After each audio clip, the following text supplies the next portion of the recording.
தலைசிறந்த திருமண நகைகளின் பிரத்யேக அணிவகுப்பு Srikumaran Thanga Maligai. Periyar Maniammai institute of science and technology, Thanjavur. BTech CSC with specialization in AI and ML and data science. உங்கள் legend சரவணாவில் சம்மர் ஏசி மேளா சிறப்பு விற்பனை. எங்கள் அம்மாவை பொறுத்த வரைக்கும் பார்த்தீங்கன்னா 26 வயசுலேயே எங்கள் அப்பா இறந்துட்டாங்க. ஆக்சுவலி நினச்சிருந்தா இன்னொரு கல்யாணம் பண்ணியிருந்துக்கலாம். பட் 26 வயசுலேருந்து என் பசங்களை யாரும் சப்போஸ் புதுசாக ஒரு கணவன் வந்துட்டாருன்னா பசங்களை எப்படி காப்பாற்றுவான், வளர்ப்பான், என்ன நடக்கும்னு தெரியாதுன்றதுக்காக எங்களுக்காகவே வாழ்க்கையை டெடிகேட் பண்ணி ரொம்ப கஷ்டப்பட்டு வளர்த்தாங்க. தன்னோட ஹஸ்பண்ட் கூட பார்த்தீங்கன்னா வீட்டை விட்டு வெளியே வேலைக்கு போய் ஏதாவது மேனேஜ் பண்ணிக்கிறாரு. ஒரு பொண்ணாக இருக்கிறவங்க பார்த்தீங்கன்னா கம்ப்ளீட்டாக பிள்ளைங்க மற்ற வேலைன்னு சொல்லிட்டு வேற மாதிரி ஒரு ஷேப் எடுத்துடுறாங்க. கண்ணில் பார்க்குற கடவுள் தான் அம்மா.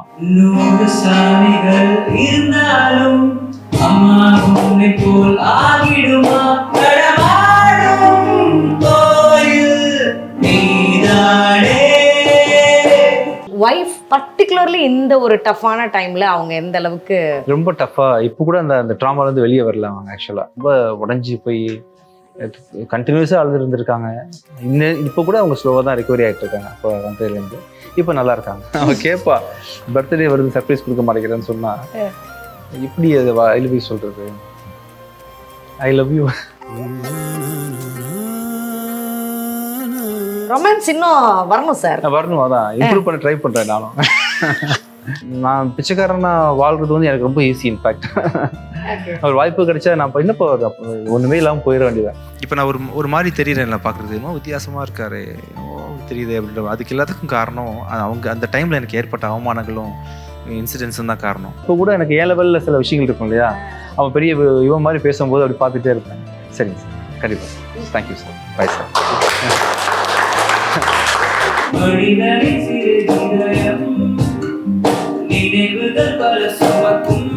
உன்னை வாட்டி வதைக்கும் துன்பம் 100 இருக்கும், விதி போகும் திசையில் நீயோடு.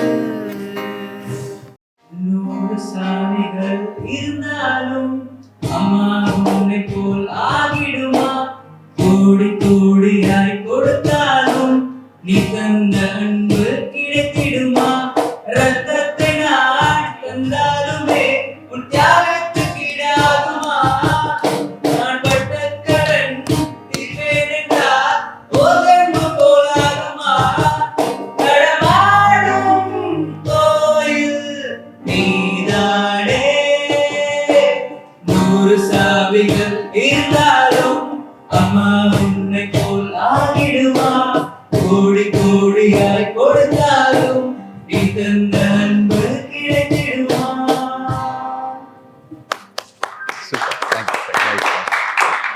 உங்க வாழ்க்கையில அம்மா எந்த அளவுக்கு கனெக்டட், ப்ளீஸ். நம்ம எல்லார் வாழ்க்கையிலுமே கடவுள் நம்ம பார்த்தது இல்லைல்ல, சொல்கிறோம் இருக்காருன்னா நம்ம இது வரைக்கும் யாராவது பார்த்துருப்பாங்களான்னு தெரியல. ஆனால் அம்மாவை கண்டிப்பாக பார்த்துருக்கோம். அது அம்மா உருவில் தான் அவர் வந்திருக்காருன்னு நினைக்கிறேன். ஆக்சுவலி எல்லார் லைஃப்லேயுமே, அதாவது உங்களை மாதிரி இருப்பாங்க, விளையாட்டாக இருப்பாங்க. ஒரு குழந்தைன்னு பெற்ற பிறகு கம்ப்ளீட்டாக வந்து இன்னொரு கேரக்டராக மாறிடுறாங்க. அவங்க இந்த பசங்களுக்காக வந்து என்னமோ உயிரே கொடுக்குற அளவுக்கு அம்மா போயிடுறாங்க. கம்ப்ளீட்டாக தியாகம் பண்ணிடுறாங்க. தன்னோட ஹஸ்பண்ட் கூட பார்த்தீங்கன்னா வீட்டை விட்டு வெளியே வேலைக்கு போய் ஏதாவது மேனேஜ் பண்ணிக்கிறாரு. ஒரு பொண்ணாக இருக்கிறவங்க பார்த்தீங்கன்னா கம்ப்ளீட்டாக பிள்ளைங்க மற்ற வேலைன்னு சொல்லிட்டு வேற மாதிரி ஒரு ஷேப் எடுத்துடுறாங்க. கண்ணில் பார்க்குற கடவுள் தான் அம்மா. அது வந்து என் வாழ்க்கையிலையும் எல்லா அம்மா மாதிரியும் தான். ரொம்ப கஷ்டப்பட்டு தான் அம்மா என்னை வளர்த்துருக்காங்கன்றதுனால அம்மா பற்றி நான் சொல்லி தான் தெரியணும்னு எதுவும் இல்லை. நம்ம எல்லாருக்கும் தெரியும் அம்மா தான் அம்மா தான். லைக் ஆஸ் யூ செட், உங்களுக்காக அம்மா அவங்களுடைய லைஃபை டெடிகேட் பண்ணிட்டாங்களா? ஆமாம் ஆமாம். ஆக்சுவலி எங்கள் அம்மாவை பொறுத்த வரைக்கும் பார்த்தீங்கன்னா 26 வயசுலேயே எங்கள் அப்பா இறந்துட்டாங்க. ஆக்சுவலி நினச்சிருந்தா இன்னொரு கல்யாணம் பண்ணியிருந்துக்கலாம். நல்லா அழகாகவும் இருப்பாங்க. இப்போவே எங்கே இருப்பாங்க, பார்க்குறதுக்கு என் அக்கான்னு தான் சொல்லுவாங்க எங்கள் அம்மாவை. பட் 26 வயசுலேருந்து என் பசங்களை யாரும் சப்போஸ் புதுசாக ஒரு கணவன் வந்துட்டாருன்னா பசங்களை எப்படி காப்பாற்றுவான், வளர்ப்பான், என்ன நடக்கும்னு தெரியாதுன்றதுக்காக எங்களுக்காகவே வந்து மேரேஜ் பண்ணிக்காம ஐ திங்க் 19 வயசுல கல்யாணம் பண்ணி வச்சுட்டாங்க. 29 26 வயசுலேயோ அப்பா இறந்துட்டதுக்கு அப்புறமா எங்களுக்காகவே வாழ்க்கையை டெடிகேட் பண்ணி ரொம்ப கஷ்டப்பட்டு வளர்த்தாங்க. அப்படின்றதுனால எனக்கு அம்மா ஸ்பெஷல். எல்லாருக்கும் அப்படிதான். வளர்ந்ததுக்கு அப்புறம் நீங்க உங்க அம்மா கிட்ட கேட்டீங்களா, நீ ஏமா இன்னொரு கல்யாணம் பண்ணிக்கல அப்படின்ற? அப்ப கேட்டிருக்க முடியாது. பட் உங்களுக்கு விவரம் தெரிஞ்சதுக்கு அப்புறமேட்டு அம்மா கிட்ட இந்த விஷயத்த சொன்னீங்களா? எனக்கே தெரியும். ஆக்சுவலா கேட்குற அளவுக்கு இல்லை என்னோட விஷயம். என் அம்மா எதுனால பண்ணியிருக்க மாட்டாங்கன்னு நல்லாவே தெரியும். எனக்கு கேட்டது இல்லை, பட் இதுதான் உண்மை. உங்ககிட்ட வந்து அந்த ஒரு ஹானஸ்ட் ஸ்பீச், எங்க போனாலும் வந்து நச்சுன்னு அப்படியே இப்போ அடிக்கிற மாதிரி வந்து பேசிடுறீங்க, ரொம்ப ஹானஸ்டா இருக்கீங்க. சரி, நம்ம ஃப்ரெண்ட்ஸ் தானே ஆக்சுவலா, சொன்னா ஒன்றும் ஆயிர போறது இல்லை. ப்ளஸ் உங்களுக்குமே தெரியும் உண்மை என்னன்னு சொல்லிட்டு. நான் போய் பேசினா நீங்க கண்டுபிடிச்சிடலாம். இப்போ மக்கள் வந்து கம்ப்ளீட்டா முன்னாடி மாதிரி இல்லை. நம்ம சின்ன வயசுல வளர்ந்த விதம் வேற, இன்னைக்கு பசங்க வளர்றது வேற. 2Kல ரொம்ப ஓப்பனா இருக்காங்க, எல்லாமே வேற மாதிரி மாறிச்சுன்றதுனால எனக்குமே வந்து பொய் சொல்லும் போது தான் பாரம் அதிகம். இன்னைக்கு ஒன்று சொல்லிட்டோம்னா நாளைக்கு வந்து திருப்பி அதை மெயின்டைன் பண்ணணும். அன்னைக்கு என்ன சொன்னோம், அந்த மேடையில் என்ன பேசணுன்ற மாதிரி நமக்கு சிரமம் ரொம்ப அதிகமாகின்றதுனால இருக்கிறது இருக்கபடியே சொல்லிடலாமேன்னு சொல்லிட்டு ரொம்ப சிம்பிளா இருக்கு. இன்ஃபேக்ட் உண்மையை பேசிட்டோம்னா லைட்டா இருக்க மாதிரி ஃபீல் பண்றேன். அதனால தான் அப்படி பேசுறேன்.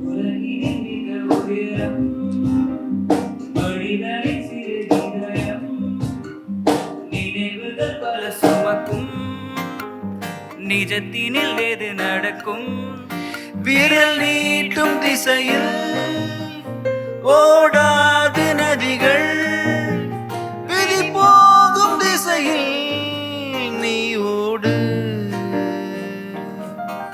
உன்னை வாட்டி வதைக்கும் துன்பம் 100 இருக்கும், விதி போகும் திசையில் நீ ஓடு. உலகில் மிக உயரம் மனிதனின் சிறு இதயம், நினைவுகள் சுமக்கும், நிஜத்தில் எது நடக்கும்.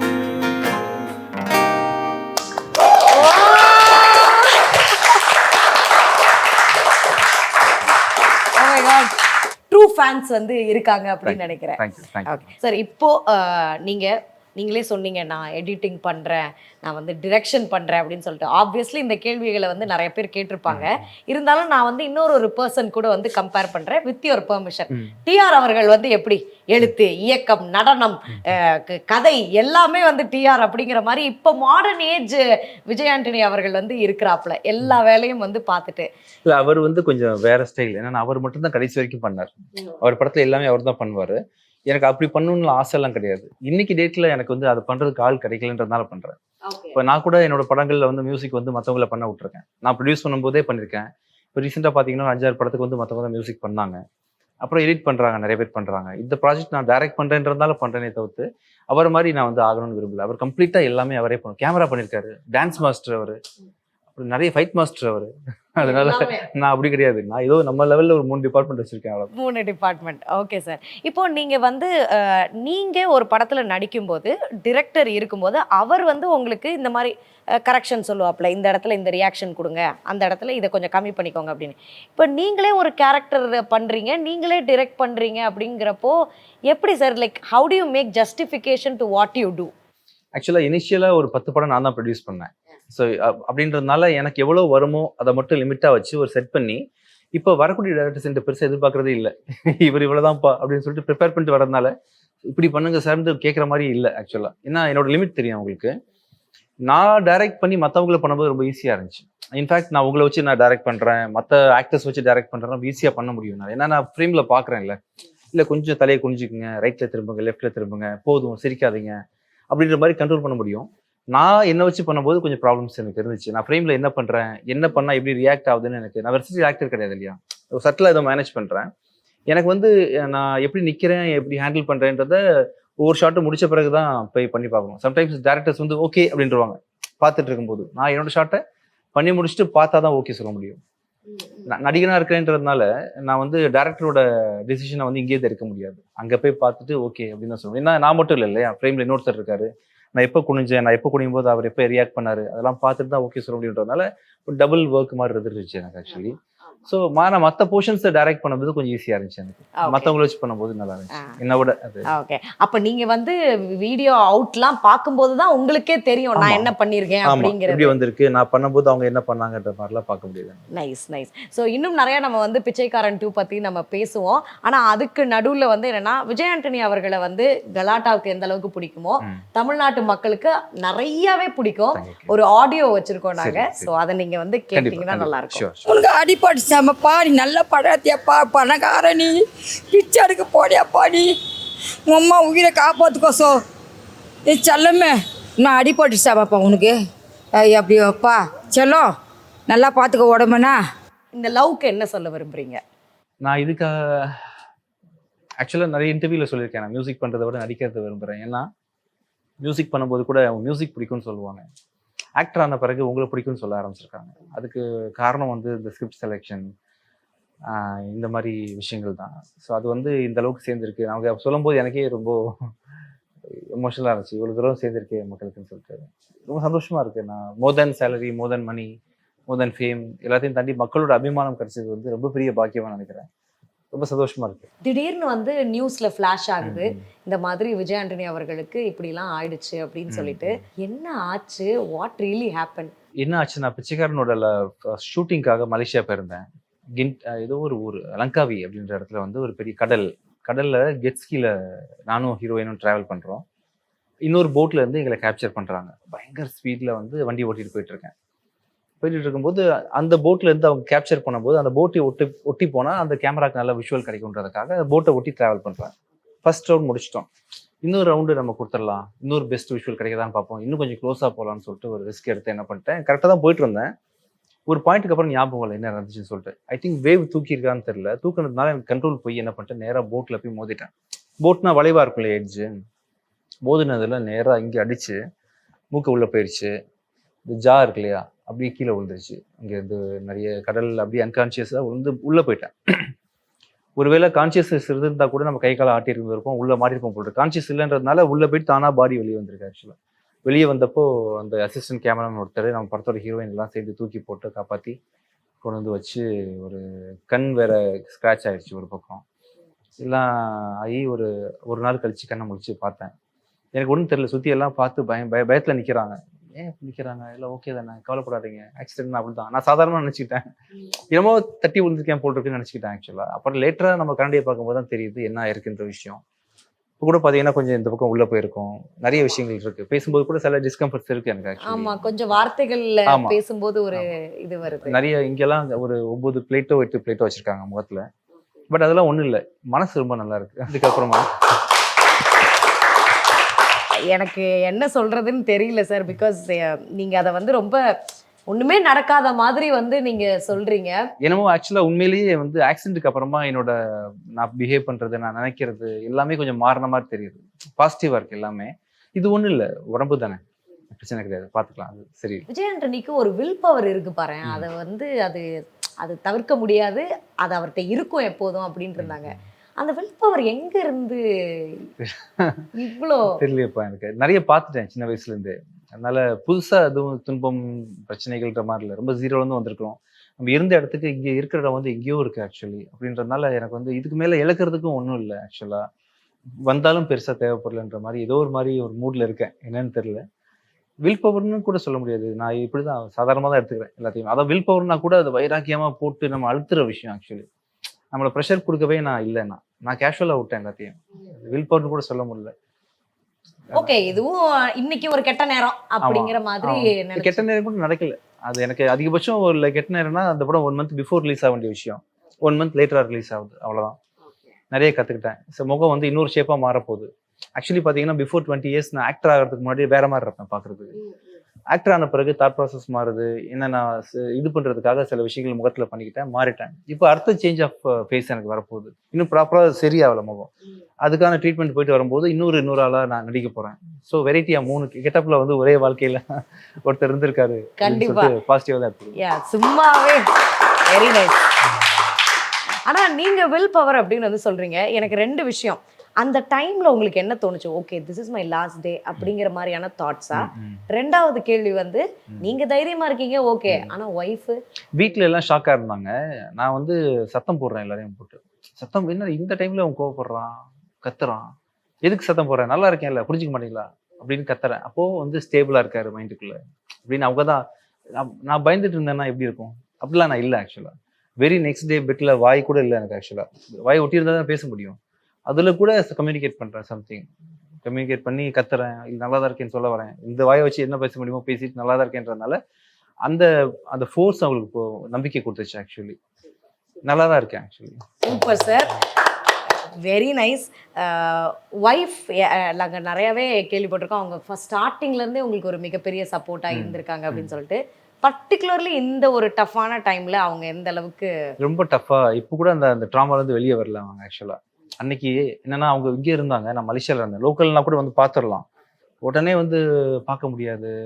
அங்கேருந்து கொண்டு வந்து பார்க்குறது வரைக்கும் அவங்க வந்து ரொம்ப உடஞ்சி போய் கண்டினியூஸாக அழுது இருந்திருக்காங்க. இப்போ கூட அவங்க ஸ்லோவாக தான் ரெக்கவரி ஆகிட்டு இருக்காங்க. அப்போ வந்ததுலேருந்து இப்போ நல்லா இருக்காங்க. Okay okay okay sir. So இப்போ அவங்களுக்காக ஒரு பாட்டு நம்ம வந்து கேட்டுடலாமா?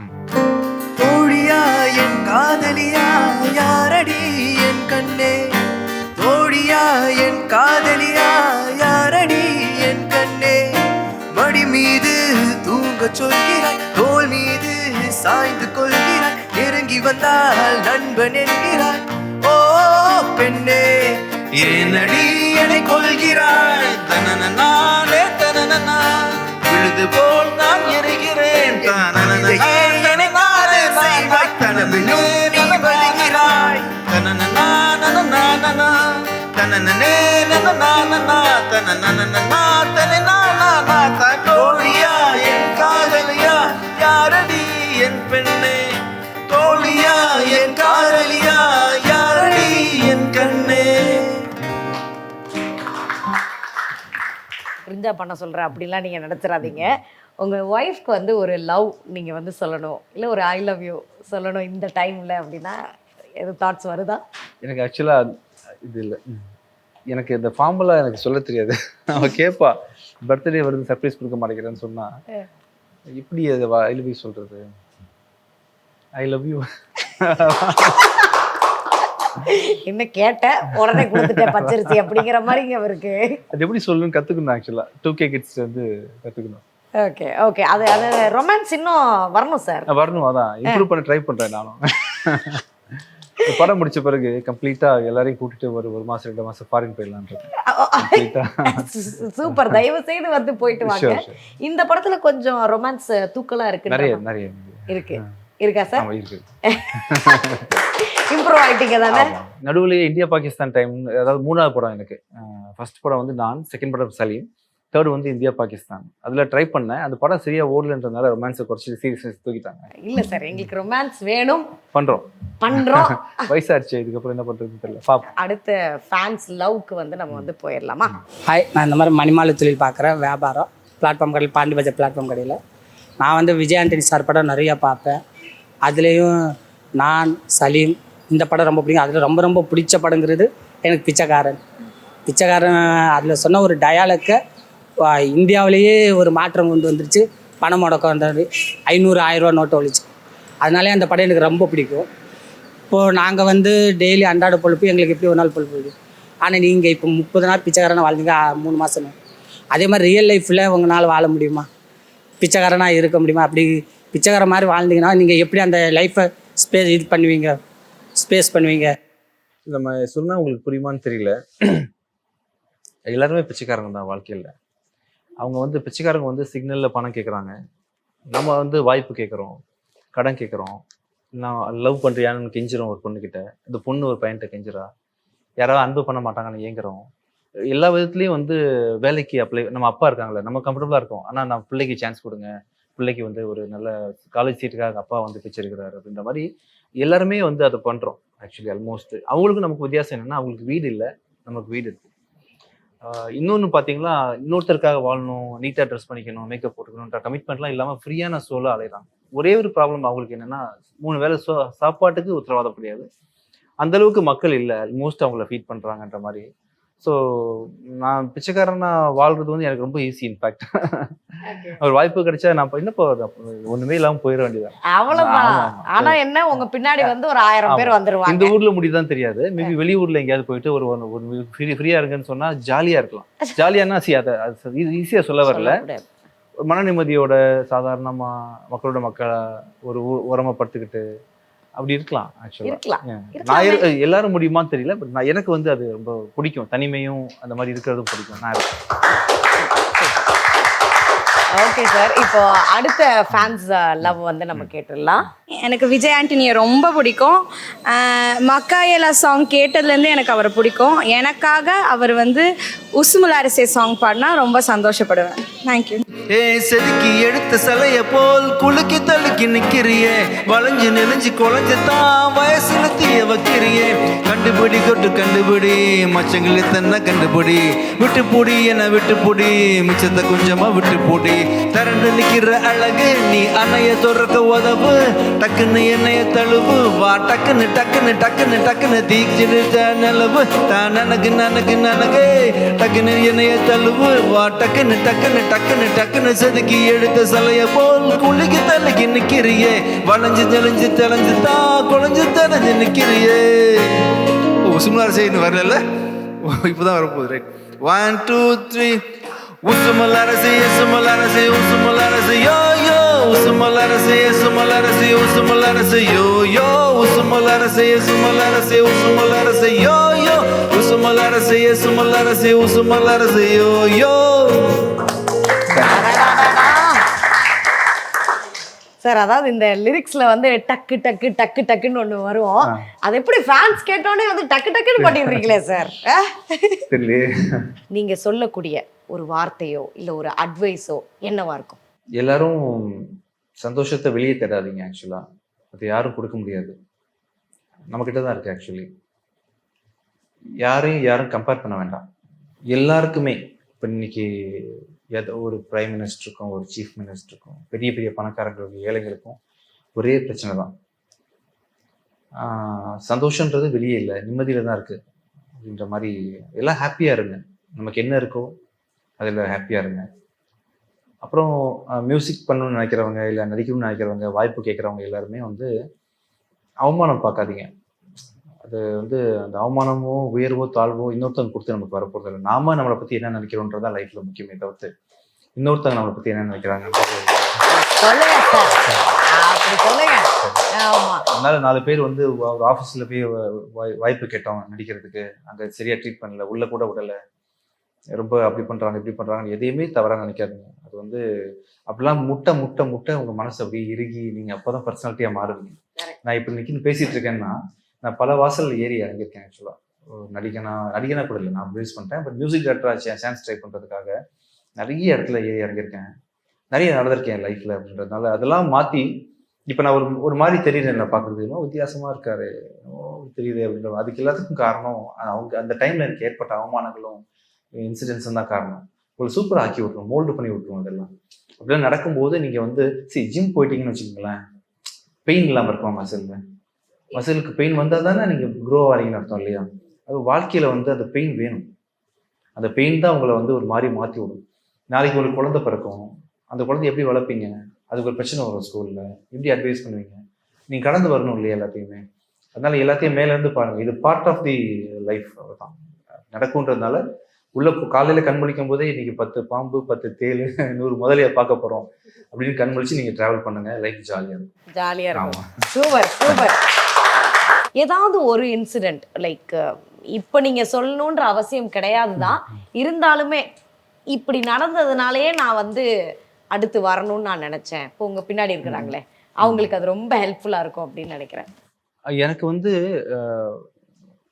வந்துட்டேன்னு தான் நினப்பு, வந்துடுவேன் அப்படின்னு நினைப்பே வந்ததில்லை. ஆக்சுவலாக சின்ன ஒன்றுமே இல்லாமல் சாதாரணமாக சென்னைக்கு வரும்போது கூட ஒரு நாள் வந்துடுவேன்றது வந்து எதிர்காலமாகவே நினைக்கல. ஆக்சுவலாக எப்போ நினைக்கிறோம் மைண்டுக்குள்ளே அப்போ அது நடந்துருச்சு அந்த ப்ராசஸ். அப்படி தான் எனக்கு ஃபியூச்சராகவே நினைக்கல. ஆக்சுவலாக எதுவுமே இப்போ நான் பிளாக் பஸ்டர் தான் போட்டிருப்பேன்.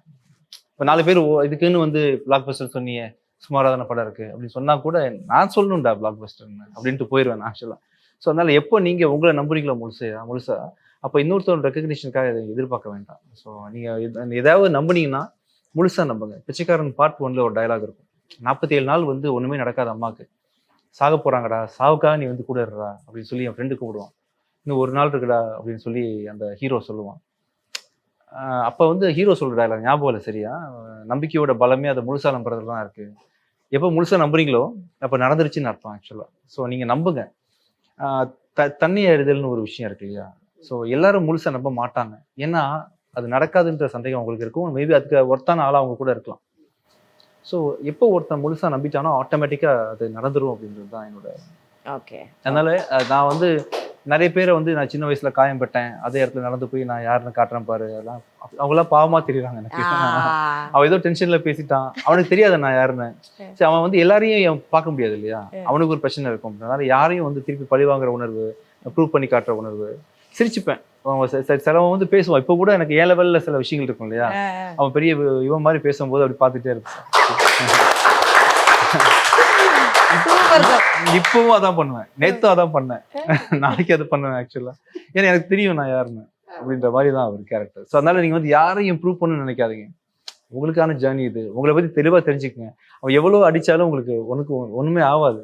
பாவம் தெரியாம பேசுறான், நாளைக்கு அவமானப்பட போறான், அப்படி இறக்கப்படுங்க அவன் மேல, அவ்வளவுதான் முடிவு. அமெரிக்கா நீயானா, ஆப்கானிஸ்தான் நானா, கல்யாணம் என்ன ஒரு டூரு, ஊரு ஓகே தான், எங்க ஊரு ஓகே தான், பின் லாடன் என்ன சொல்றான் பாரு.